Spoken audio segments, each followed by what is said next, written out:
Magandang araw mga ka-aerial defense, may ibabahagi na naman ako sa inyo. Dahil ngayong araw na ito ay may pag-uusapan tayo tungkol sa depensa, Pilipinas naglaan ng $35 billion para palakasin ang hukbong sandatahan, pero bago tayo magpatuloy huwag mo muna kalimutan mag-like, share and subscribe, manatiling nakatutok sa aming channel para updated ka sa balitang militar at West Philippine Sea. Sinabi ng Philippine Navy noong Biyernes na ang ReHorizon 3 o ang ikatlong yugto ng Armed Forces of the Philippines Modernization Program ay nasa kurso para sa Naval Warfare Branch nito. Sinabi ni Trinidad na ang 35 billion pesos o higit sa 2 trillion pesos budget para sa ReHorizon 3 ay hindi isang one-shot na deal, ngunit isang patuloy na pagsisikap para sa pagpapahusay ng kakayahan ng sandatahang lakas. Sinabi ng Philippine Navy noong nakaraang linggo na 2 pang corvette warship at 6 na offshore patrol vessels ang nasa pipeline para sa pagkuha sa ilalim ng modernization program ng militar. Sa pagsisimula ng taon ay inaprubahan ni Pangulong Ferdinand Bongbong Marcos Jr. ang mga rebisyon para sa Horizon 3 ng AFP Modernization Program.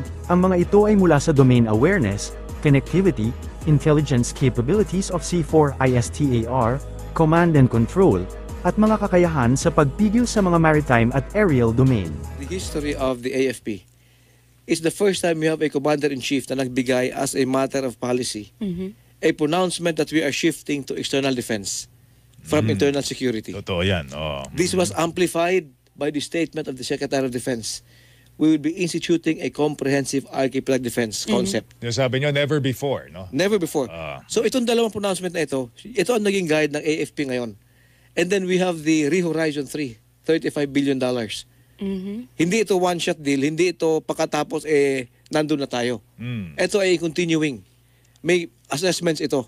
It will be a continuing program to develop our capability. Ano nakapaloob dyan sa $35 billion na yan? And how long is this program, Riradmira? Paano natin kailan natin mararamdaman yung lakas ng AFP sa pamamagitan po ng 35 billion program na ito? Yes, it is not a clear-cut demarcation dollars, line. Weng, dollars. Yes. $35 billion.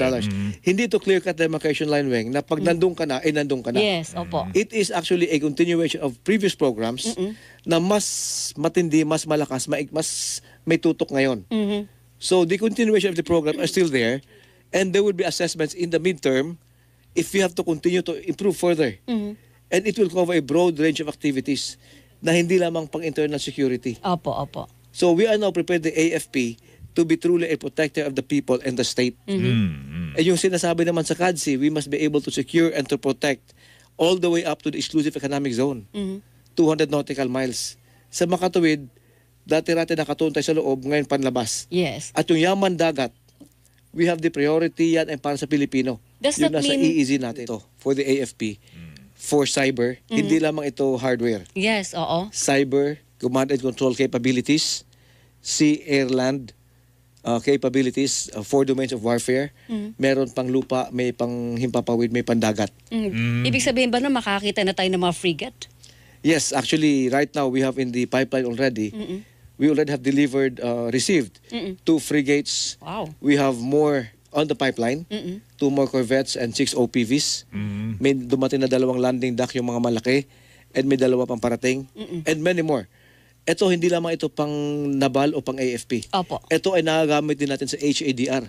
Pag-responde tuwing merong mga bagyong malalakas. Opo, opo. It's about time, kasi, Weng, Pilipinas, archipelagic country. Totoo yan. Pero kakaunti ang barko natin para bantayan yung ating archipelago, Rear Admiral. Pero siguro balikan din natin, Weng, binalikan mo yung $35 billion. Sige, bago natin iwanan yan. Ano yan? Uutangin ba natin yan? Popondohan ba ng Pilipinas yan? Meron ba tayong mga kasama, yung ating mga kaalyado na tutulong ng mag-aambag foreign government, para dito sa modernization na ito? Alam mo, ang mga nababalitaan namin sa Department of National Defense, they are looking at the best deal that could be offered to us. May multi-year, may mga soft loans, may mga counter-trade agreements, and the parameters paano ma-determine ano ang pinakamagandang deal. That's at the level of DND. At ito ay maganda sapagkat lang ito palabas na bayad natin o pagbili. May mga offer din to be able to manufacture in country. Oy, maganda yan. That's why we have the SRDP law, the Self-Reliance Development Program law, na napirma na ating presidente. Baka makalikha pa ng trabaho yan sa ating mga employment, and dito mo gagastusin sa local economy yung pera. Tiniyak ni Pangulong Ferdinand Marcos Jr. na patuloy na isusulong ng kanyang administrasyon na gawing world-class ang puwersa ng AFP, at pag-modernize sa mga kagamitan ng militar at pahuhusayin ang training program upang maging handa ang mga sundalo sa pagtugon sa anumang mga hamon. Ginawa ni Pangulong Marcos ang pahayag sa joint graduation ceremony ng Major Services Officer Candidate Course ng Armed Forces of the Philippines na ginanap sa Campo Aguinaldo.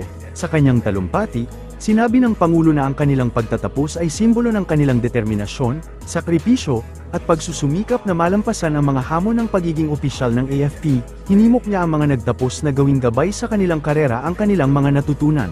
Members of the AFP, be assured that this administration remains committed to transforming our AFP into a world-class force that is a source of national pride and national security.